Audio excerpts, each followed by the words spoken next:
Oblah iblis lanat padha jeg-jegan. Kowe kabeh anak-anak Pandhawa padha sumingkira. Edian. Gedhe tenan.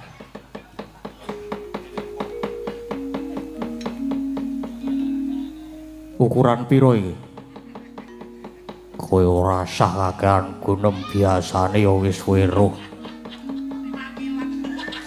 Acting, Ci. Diwasana Sena. Mulane kok para pepunden Pandhawa ora tumuli timbul. Genah disikara dening buta iki. Pancen buta gedhe murang tata. Tibani tanganku jebol dadamu.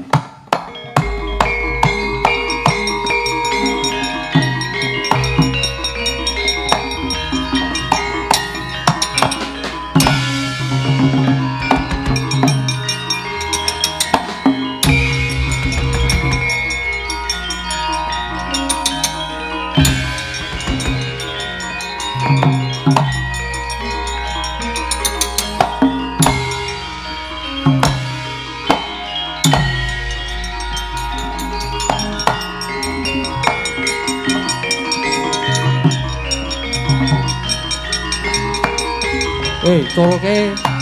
Oi.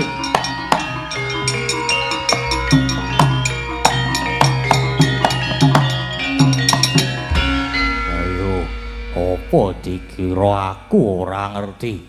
Kowe kuwi Gatotkaca anake Werkudara. Ayo aja mung kowe. Antarja Antasena maju wah nggugu karepe dhewe. Buta, culna Dimas Gatotkaca. Kang, wis to percaya karo aku, kowe aja maju sik. Nek maju ya ora urung, ya mung wirang kowe iki. Wis aku wae. Ayo culna dhisik kuwi. Diculna dhisik Kakang Gatot.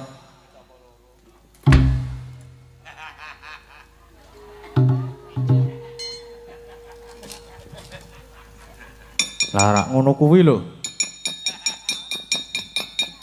Apa dikira ki aku ora ngerti? Kowe kira ya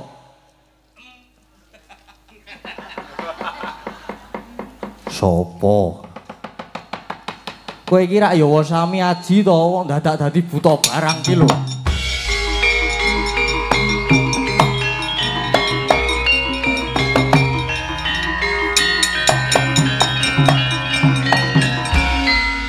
Kalian berdua duduk bawah.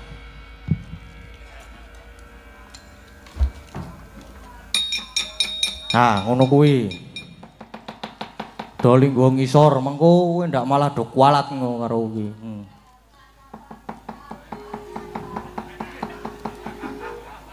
Kaya apa Antasena? Ora ngerti aku, Yohan. Kok Dimas ora wedi karo buta iki? Lho ora krungu apa? Aku ngomong apa? Genah iki buta iki apa iya Dimas? Sinten?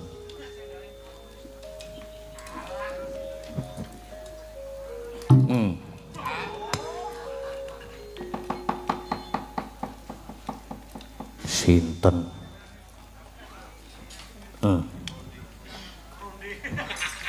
Waduh, mati aku. Ora digapak-gapake kok mati to iki. Aleman nek Mas aku. Pade, elok mendadak dadi buta barang iki. Wah, lah dalah. Pancene Antasena ki ora kena diapusi. Yo. Aku dadi buta merga pepundenmu, bapakmu, makmu Jile Arjuna lan kembar iki digawa munggah ning kayangan. Arep dicemplungke kawah Candra di muka mula. Tunggune negara Ngamarta aku tak munggah kayangan. Dewa-dewa ora gelem wali adik-adikku. Wah, tak gulung kayangan.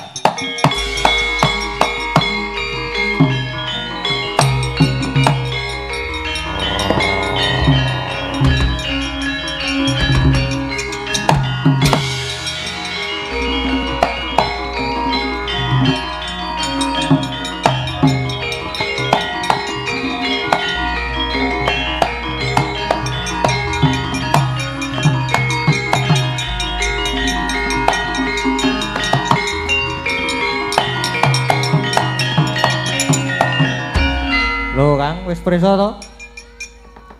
Wis prisa nek buta kae mau Siwa sami aji. Iya Dimas. Ning kok iso dadi buta gedene kaya ngono kae. Aku ya iso nek kon gedhe iki. Ning arang-arang. Kowe iki pinangka pralambang yen kesabarane manungsa kuwi ana watese. Walaupun to ki sabar ning yen nesu ya wis kaya ngono kae. Aku ya iya nek wis nesu mesti kuwi kena dititeni.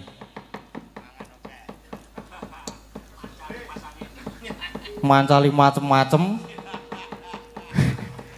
Bisa gede dhewe ngono kan. Apane Dimas ora anu nyali. Iki lho. Mental iso gede dhewe. Banjur prayogane, kepiye Dimas? Wis saiki ngene wae. Iki para pepunden Pandhawa padha munggah ning kayangan sing baka awake dhewe saiki ngreksa negara Ngamarta. Aja nganti ana ingkang bakal mbebudhek banyu pening ya prayoga mengkono ngreksa karaharjaning negara Dimas.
Kahangro sumbar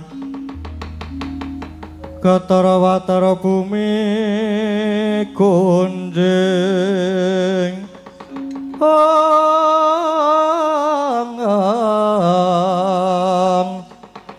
Waludo guntur ketuk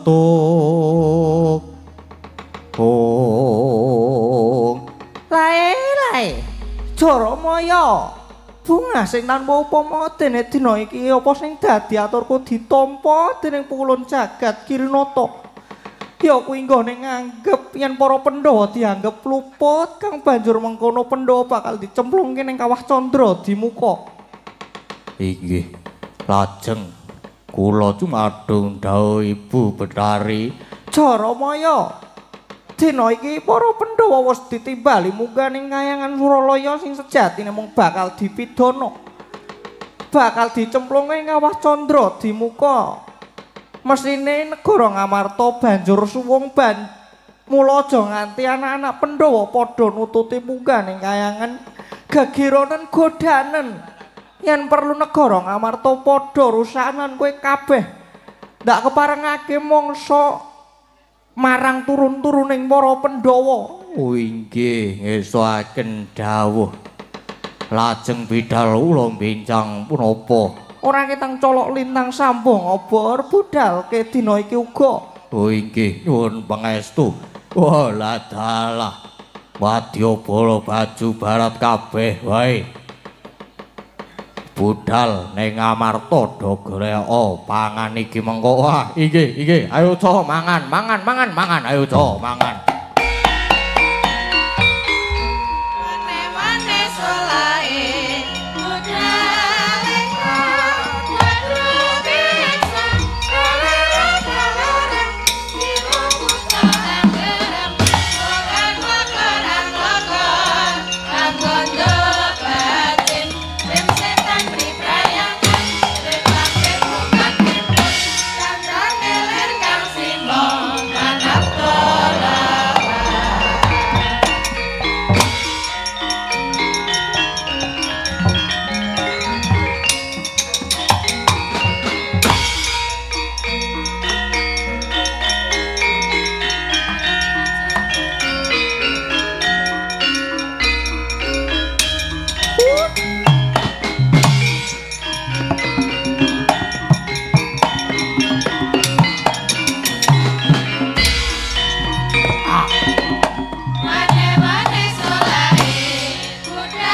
Orang amanyo.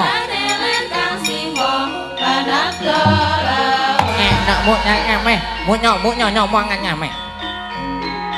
Mutnya.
Waduh.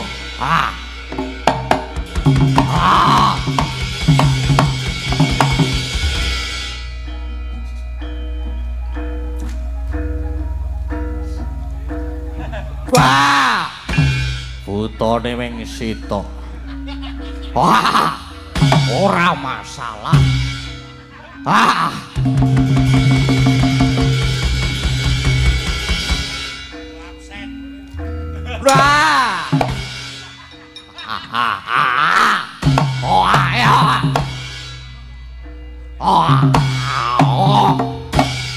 Ayo sing liyane.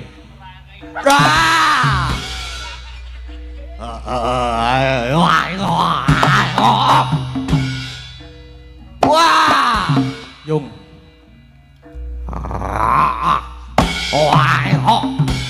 Wah, sing liyane ayo to.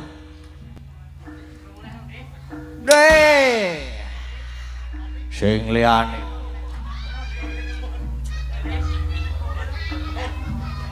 Lah salah.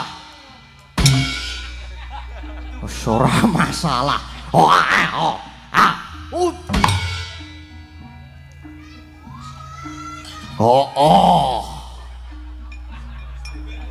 Yo. Wis entek butane wis.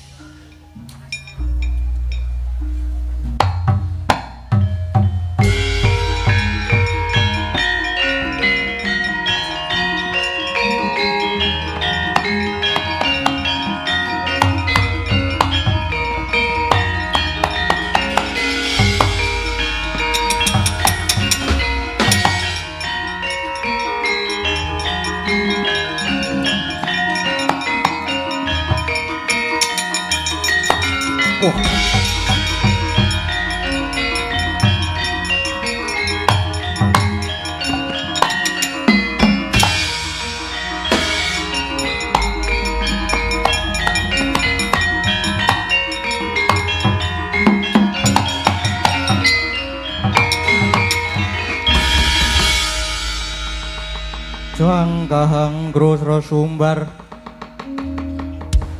Ketara lindo bumi kunjing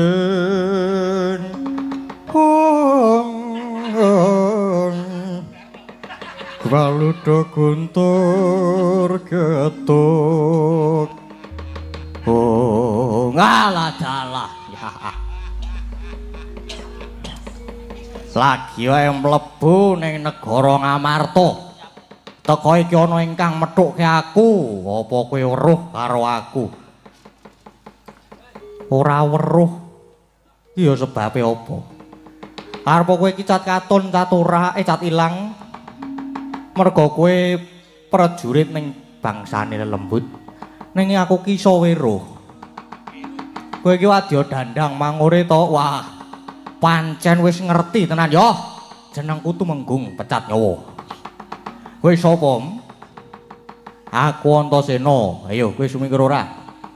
Mergo aku ngerti kowe dikongkon dari Durga kon Girigudha, putra Pandhawa to. Wah, iki ya wis ngerti. Lah yo aku ngerti wae kok. Ayo gelem bali apa ora? Kowe gelem bali apa ora? Nek ora gelem bali aja takon dosa. Wah, bali-bali piye? Bali nek kelakon ngokop gedhe turasing para Pandhawa. Mula ayo manut tak tugel gulungmu tak kokop getihmu. Lah kok le gampang. Malah kowe kuwi sing tak nggo gathing sirahmu, maju tak pecah sirahmu. Lah mbok iya ayo to tak ladeni.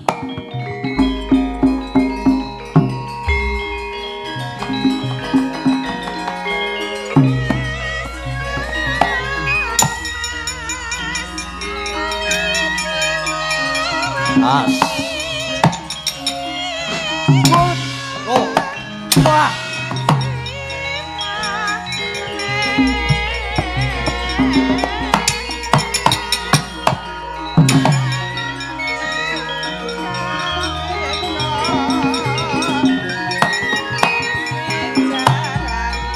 Oh.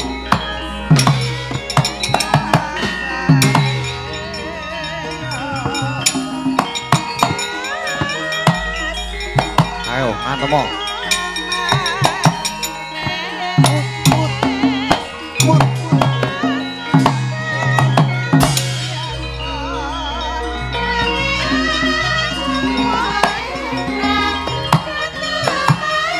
As, mati.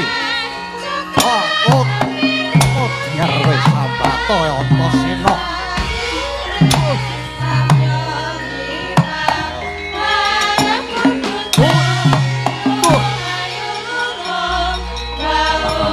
Major ini.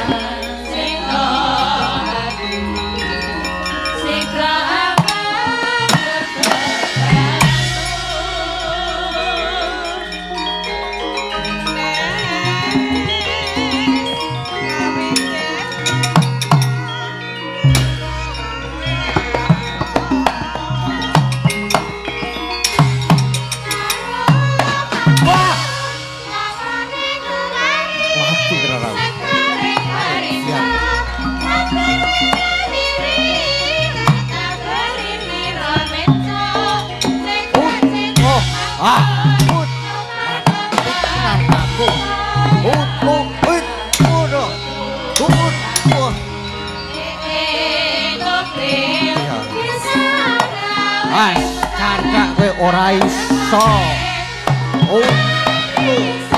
Wah. Iya. Wah. Waduh.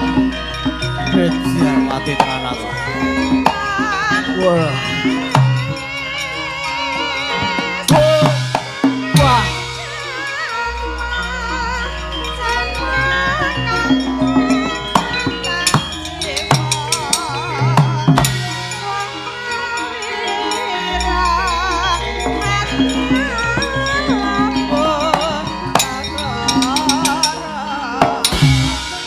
Aduh, kecian.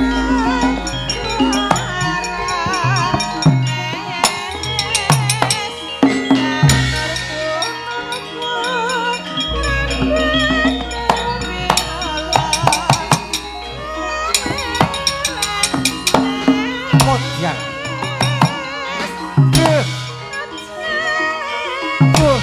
Nyoburi. Kocian. Mati. Sirah. Siap tenan ampun tenan. Antem mau meneh.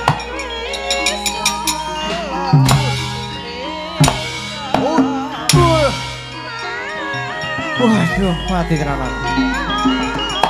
Waduh.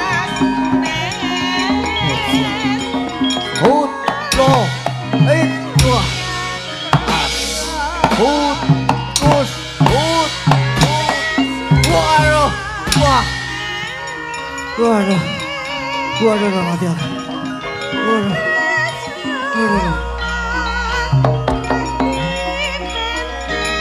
Waduh.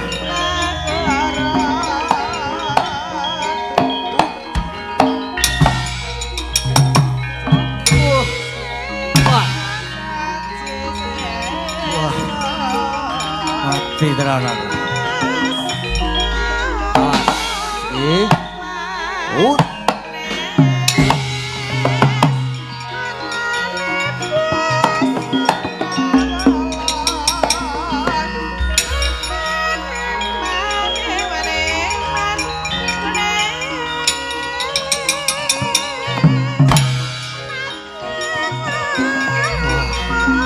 Aduh.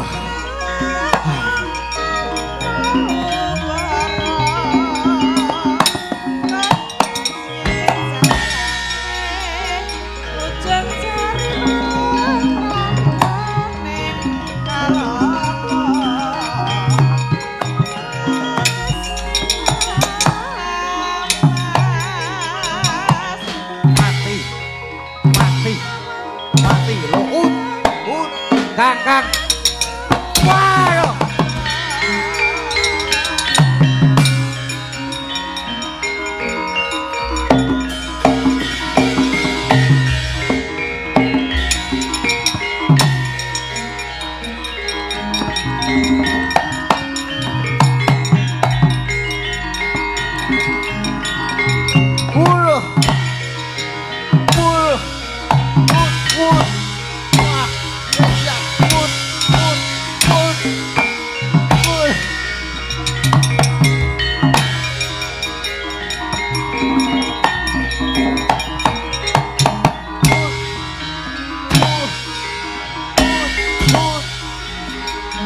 Waduh.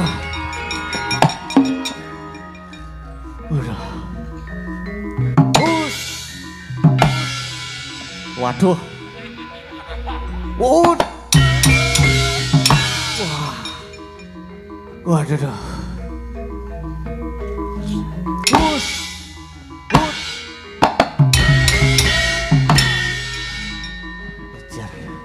Aduh.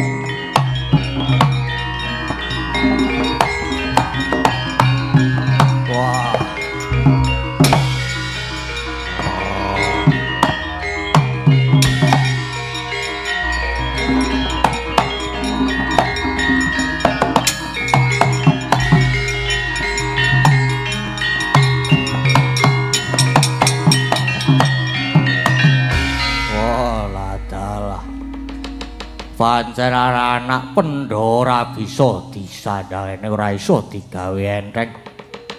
Wah, sawetara iki mundur dhisik wae.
leng-leng ramyaning kang driya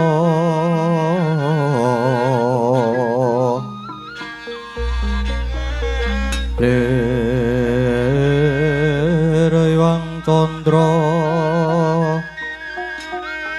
katawangan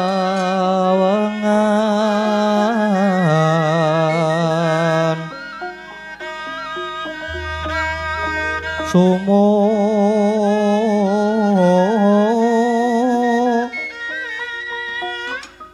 ing tias kadhuretan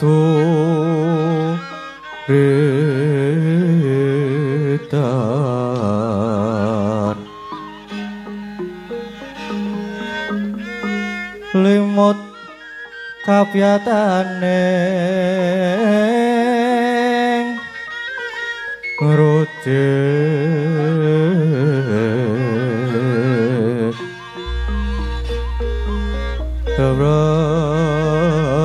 Minggri Yoma Nawo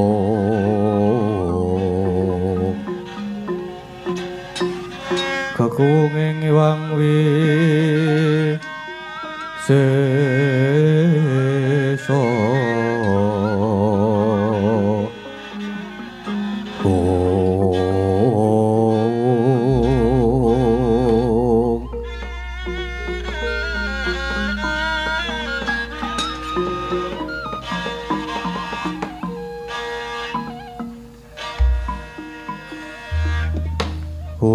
aja laju sang ayu palungguhan ulun Kakang Narada kados pundi menika kaki Puntadewa kok boten nderek sowan wah perkencong waruda yang pak pong bu bolong kali code sapa sing gawe nuwun sewu Adi Guru mugi dadosna kawuningan Adi Guru nalika semanten kula wonten ing sanggar Palanggatan Negari Ngamarta pancen pinanggih Pandhawa gangsal ingkang nedheng talak brata. Wusana sareng kula matedaken dawuh timbalanipun Adi Pramesti. Menika Werkudara tumuli matur yen to sowanipun Pandhawa dipun wakili kadangipun sekawan inggih menika pun Werkudara Janaka lan Kembar. Pramila ingkang raka nyuwun pangapunten dene kula mboten saged nyuwanaken pun Puntadewa Adi Guru. Kakang Narada dados mboten marakipun Puntadewa menika sebab pinambengan Bratasena. Inggih, lakar mekaten Adi Guru. Praigitipun dangu nanging nuwun sewu kula aturi ngatos-atos lho, Di. Krana mbok menawi mangke Werkudara sampun gadhah wangsulan ingkang awrat lan Werkudara mboten saged mboten dipun ninggahi. Sampun kuatos ulun menika ratuning para dewa. Inggih. Kula namung ngemotaken krana kula nyipati piyambak bilih Werkudara menika pancen titis saestu. Om ilahing astunama sidam wayah ulun. Ito ala becik bener luput wis gumelar jroning pakeliran. Yaiku kang sejati hamriksani pagelaran Ringgit Purwa. Surya Candra Darumyang Kartika kinurba kodrat ingkang kawasa sahari ratri angediri bawana. Para weng tekeng duksina gilir gumanti tanpa kembo. Temahan dadi petangan dina sasi warsi windu kang sarta abad.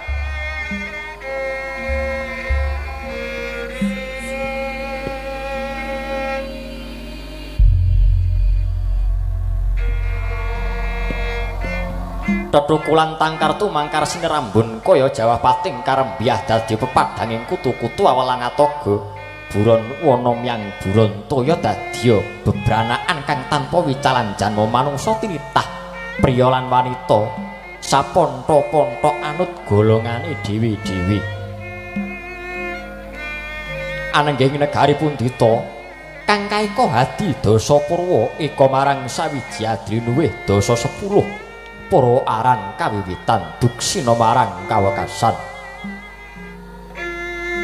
Sanadyan kathah titahing Jawata ingkang sinangga ing pertiwi kasongane akasa kaapit ing Samudralaya racak sami hanggana raras. Nanging datan kadya ing grupit ing dalu samangke. Yekti ingkang sinebat negari Ngastina. Ya Kuru Janggala, ya Liman Benawi, ya Gajah Hoya.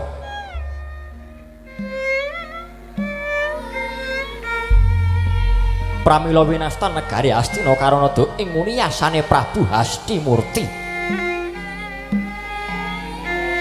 Apantesta kinarya pambukaning kandha saratri mangke awit ngupaya negari 100 datan antuk kalih 1000 jangkep sedasa. Dasar negari ingkang panjang punjung pasir wukir gemah rimpah loh jinawi karta tata Toraharja.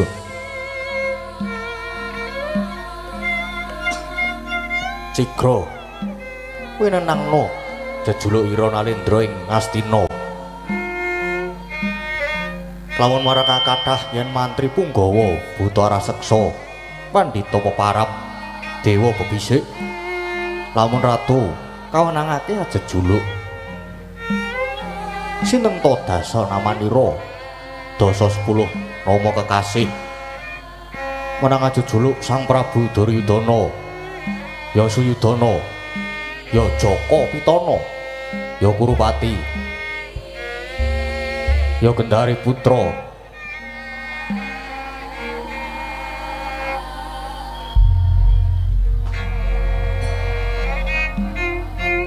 Dasar Narendra kundang ing Rat Pramudita berbondo remen geganjar marang kawulane.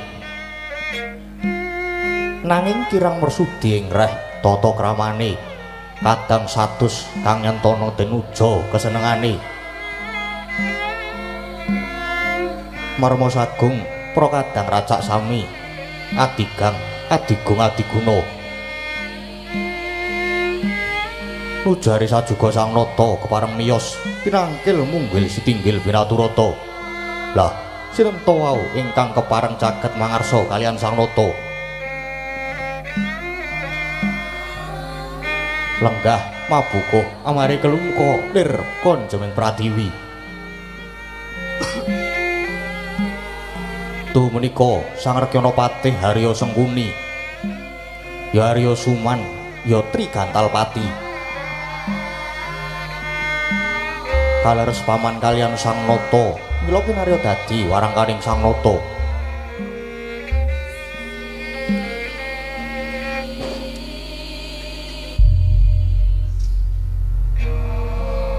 Pati Harya Sengkuni mangkaraken lenggahnya Sang Nata ing Mandura nengge Sang Prabu Baladewa, ya Balarama, ya Kakrasana.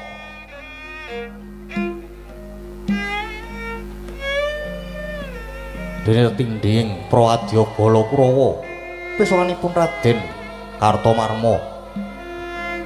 Prakadang kula miwah para sentana Bupati Nayaka.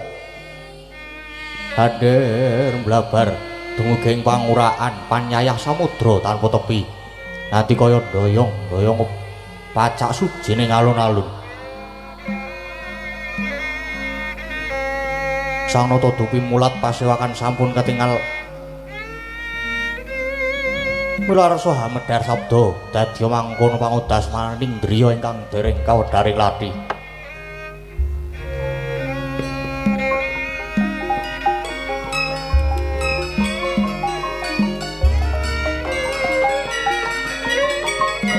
Sritena ning pasewakan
Sritinoning pasewakan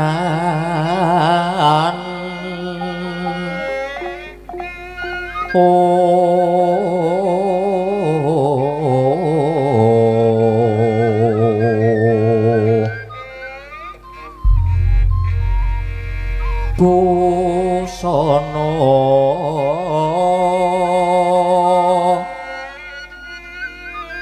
busana kang maneka warna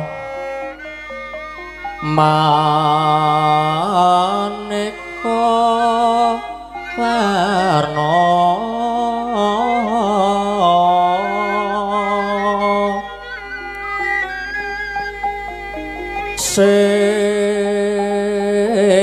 sepak puspiteng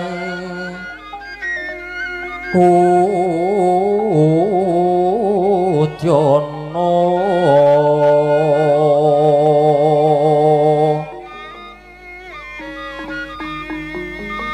miang pancrah sarwa rukma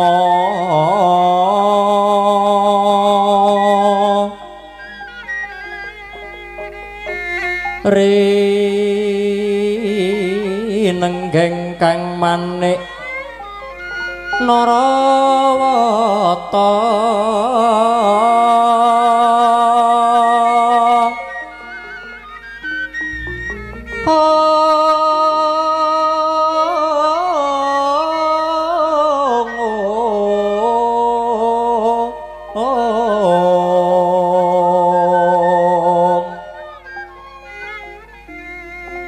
Abro prabanyo kenyaring tejo liwaran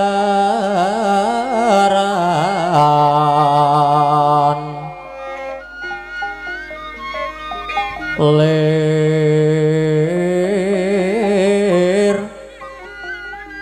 kilat sisiring dade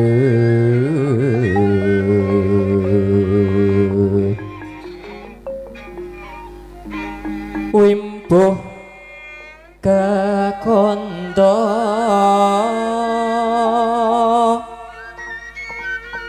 mringin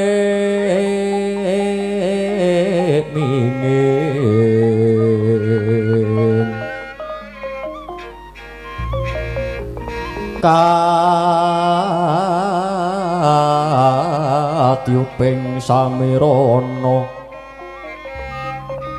monto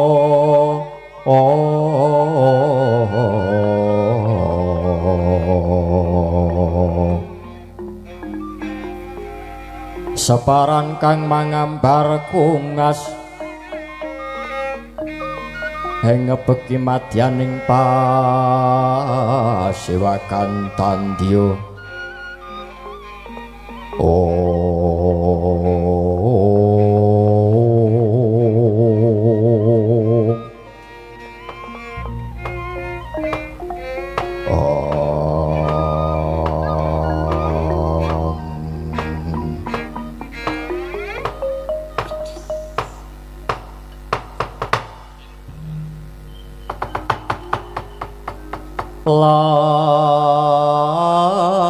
lang-lang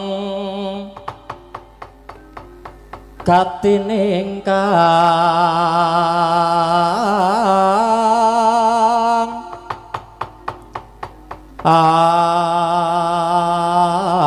awan kang sapa-sapa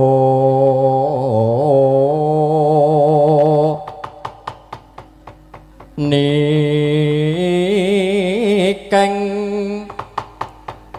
ngastina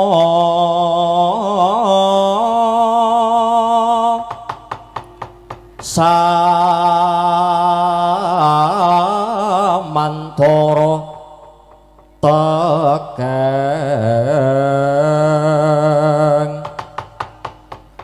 Tegal Kurunarar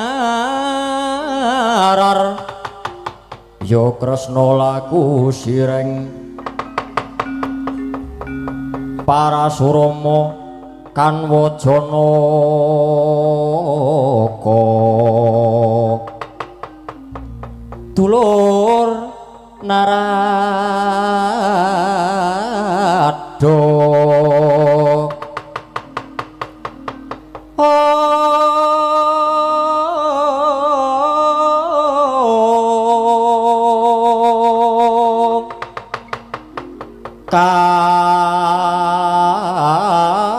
kapangging iko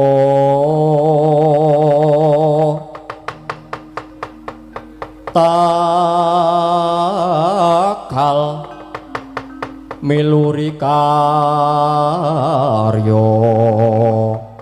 sang bupati sang abu pati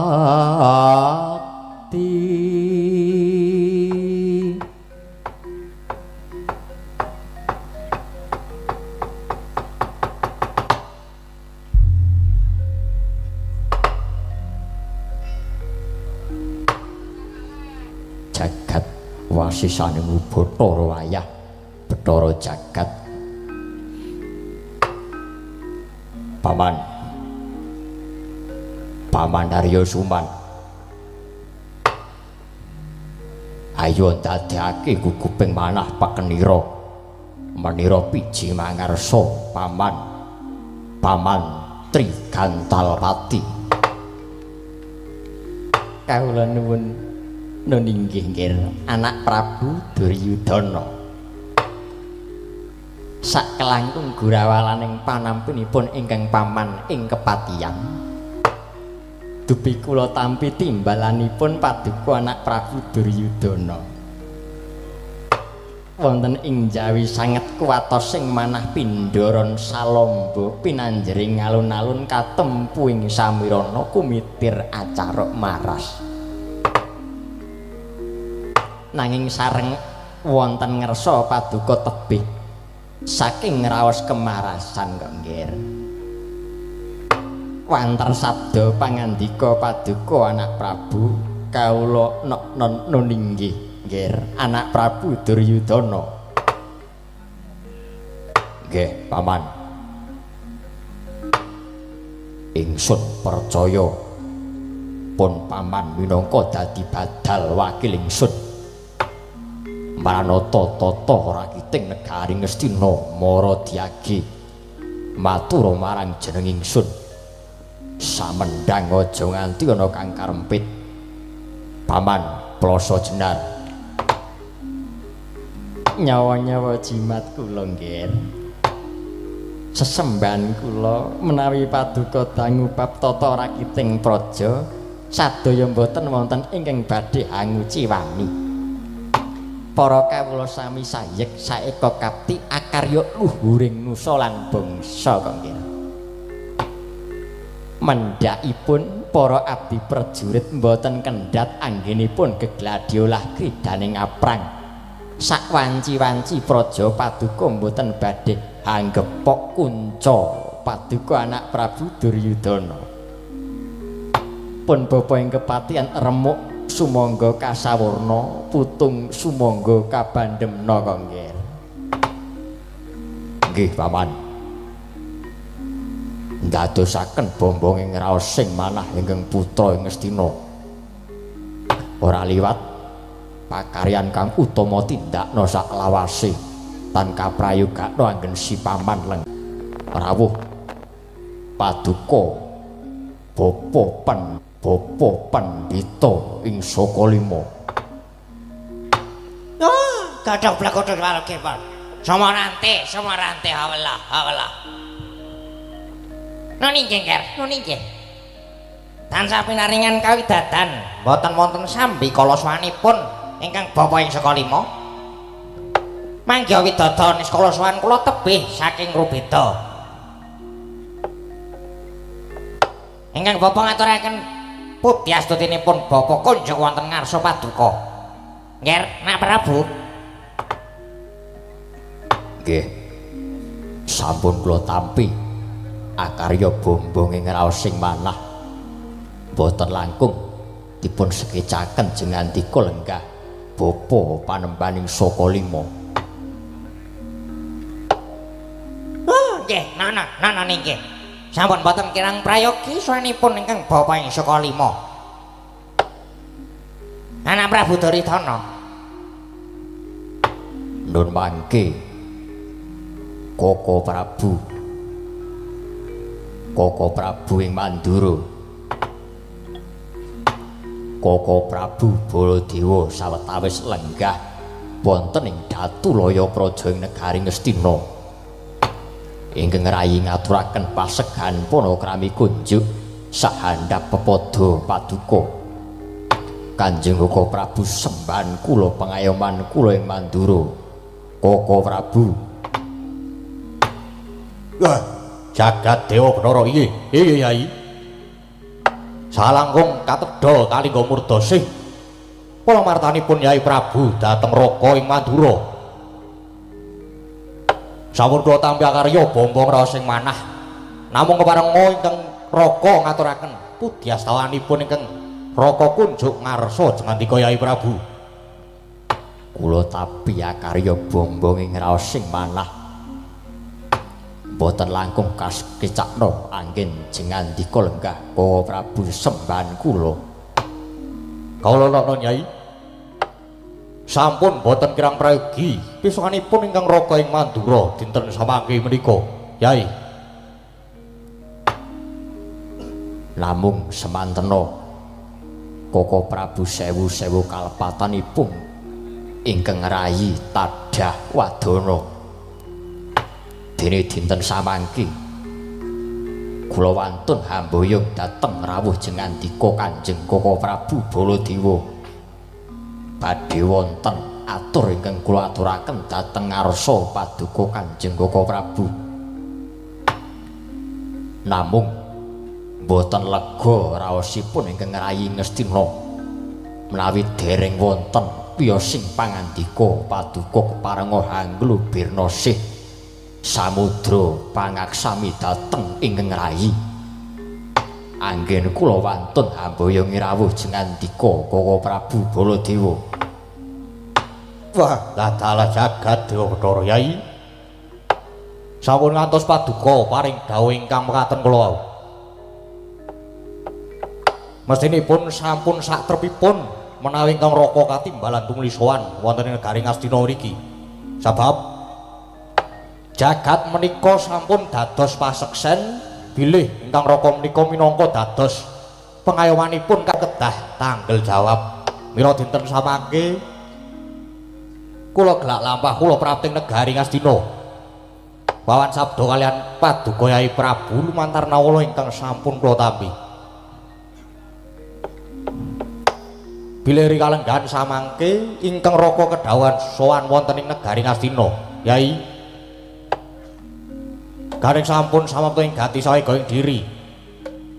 Ingkang Raka sampun prapting Datulaya Praja Ngastina, sumangga kula aturi jengandika Yai enggal paring pangandikan. Enggal kababaro ingkang saekti, Yai Prabu. Semanten ugi ingkang bapa ing kepatihan kok nggih. Semunipun radi kaget manahipun bapa teka paduka ngawontenaken pasewakan ingkang beneh kelawan adat ingkang sampun. Mugi wonten sukalilanipun penggalih paduka angger anak Prabu. Keparenga hamba barna dhateng ingkang bapa ing kepatihan menika. Janjanipun menika wonten paridamel menapa? Tuwin badhe wonten dawuh saking paduka anak Prabu ingkang kados pundi langaten.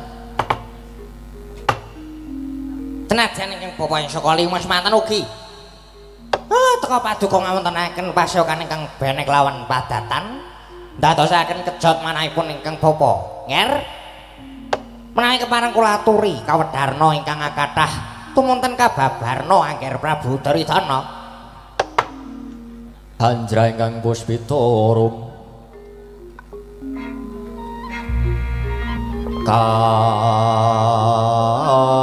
kasiliring samirana hambre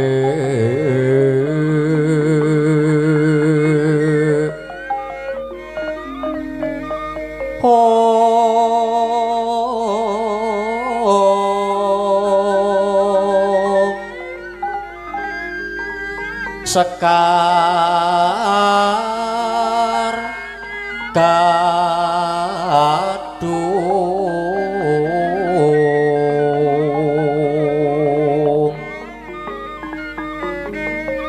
ko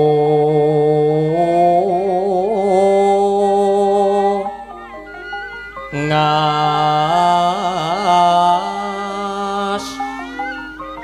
gandanyo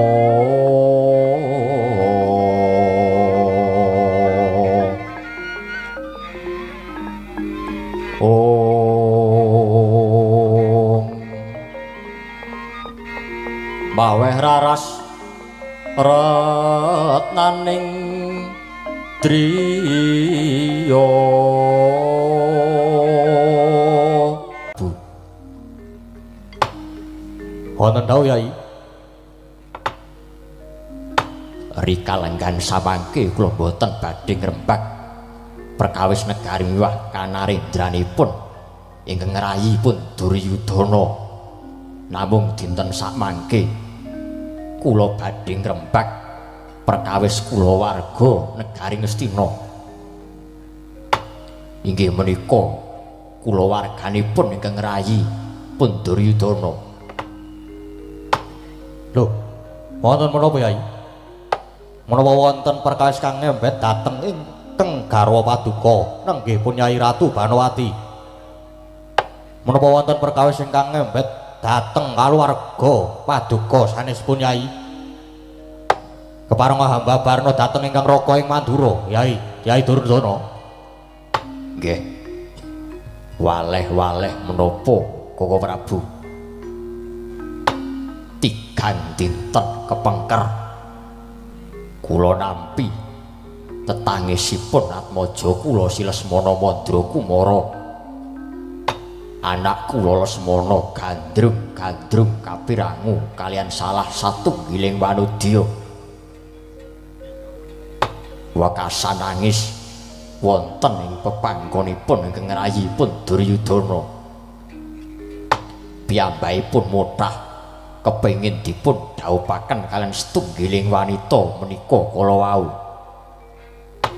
prastyanipun Lesmana menawi boten kasembadan anggenipun badhe anggarwa dhateng wanudya kala wau badhe dipun entrengaken pejah gesangipun ndadosaken kagiyating manah ingkang ngrayipun Duryudana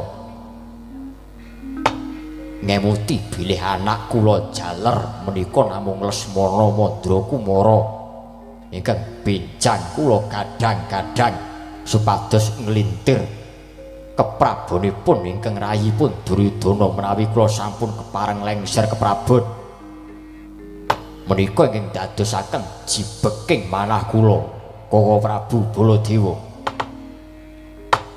mangke rumiyin nuwun sewu Yai paduka menika Narendra Agung Binathara jagat menika ngantos kebrebegen dhateng ngumandhangipun Narendra Ngastina Narendra berbandha bandhu sentana paduka menika Narendra ingkang berbandha tegesipun paduka menika Narendra ingkang kasugihanipun seprapat jagat Narendra ingkang sugih bandhu tegesipun paduka menika Narendra ingkang ngabebela raja menawi namung babagan badhe malakramaken ingkang putrapun Lesmana kemawon teka datang wong ngawontenaken pasewakan ingkang kados mekaten mesinipun anggenipun badhe malakramaken ingkang putra menika wonten wigati dene paduka ngrawakaken para sepuh madyaning Datulaya lakar kalersan mekaten Wa Prabu Bloko Suta blakotan terus terang kemawon Koko Prabu jibek manah kula amargi gagas dhateng kawontenanipun Lesmana menawi ingkang dipun gayuh menika lamak ing wanudya kemawon tartemtu kula boten badhe ngrawuhaken para sepuh namung ingkang dipun gayuh menika satunggiling wanudya menawi mangke sisip sembiripun namung dados dardah namung dados pasulayan Koko Prabu liripun paduka paring dawuh ingkang mekaten Koko Prabu ingkang dipun gayuh kalian Lesmana menika nun inggih putranipun kadang kula panengah Pandhawa Si Janaka putra ing Madukara ingkang sesilih Dewi Janakawati. Mongko kabar ingkang sampun sumebar pawarta ingkang sampun warata Janakawati menika sampun kapacangaken kalian salah setunggiling putra Jodipati. Atmajanipun Yayi Werkudara nenggih Syantasena.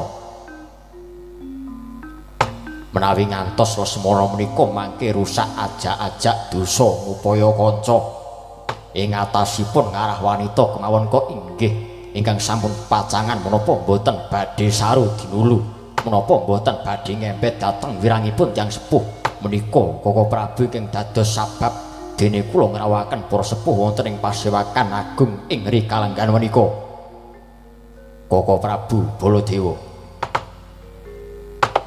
Jagadéwa Bathara Yai.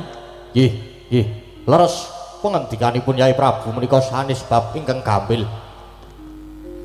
Nanging prayoginipun dipun rembak sabab menawi sisip sembiripun samangke lajeng tunguli ampya awur-awur anglamar dhateng Janakawati ingkang sampun kapacangaken kalian anak kula Prantasena. Menika mangke sisip sembiripun kirang-kirang dujane malah ngembet dhateng ingkang sepuh. Tegasipun ora pot sing padha panca bakah, sing padha ora trima, ora urung sing tuwa-tuwa. Menika mangke boten sae kedadosanipun, Yai. Nggih. Kasinggihan mekaten. Paman Arya kula wonten dawuh nggih. Miturut pamanggihipun paman kados pundi? Nah, lek niki nun sewu nggih, nun sewu. Mboten nama kula badhe hanglincipi carang apa-apa. Namung tumrap ingkang bapa ing kepatihan, niki tumrap kula lho niki. Janakawati menika leres sampun dipun pacangaken kalian wayah kula Punantasena. Ning tembung dipun pacangaken menika lak dereng resmi, menika lak dereng sah. Tegesipun menika tesih milik umum lak ngaten. Lah menika iki wong nembe pacaran. Lah padha wong pacaran to niku.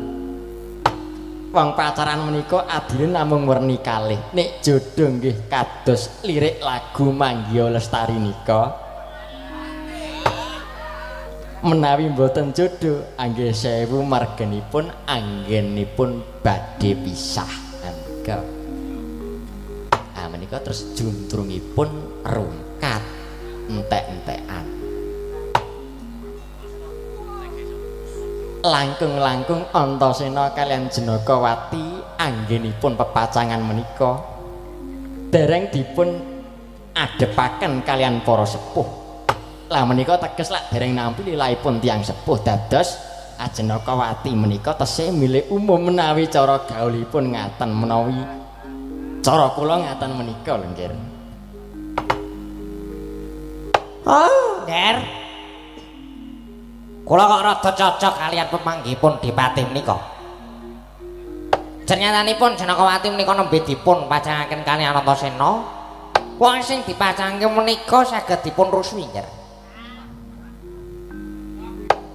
Katon kados pundi mangke caranipun supados Janakawati menika purun dhaup kaliyan wayah kula pun Lesmana. Menapa dipun iming-imingi Mas Picis Rajabrana? Dipun iming-imingi kalenggan derajat pangkat kula kinten samangke badhe saged kelampan, Nger.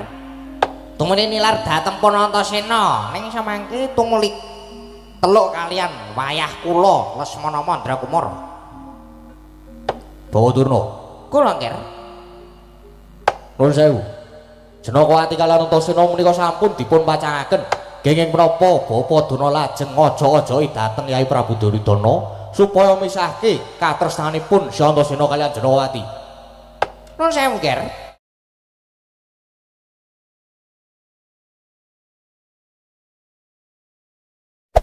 Hey there. Subscribe to my channel. And also press this bell icon.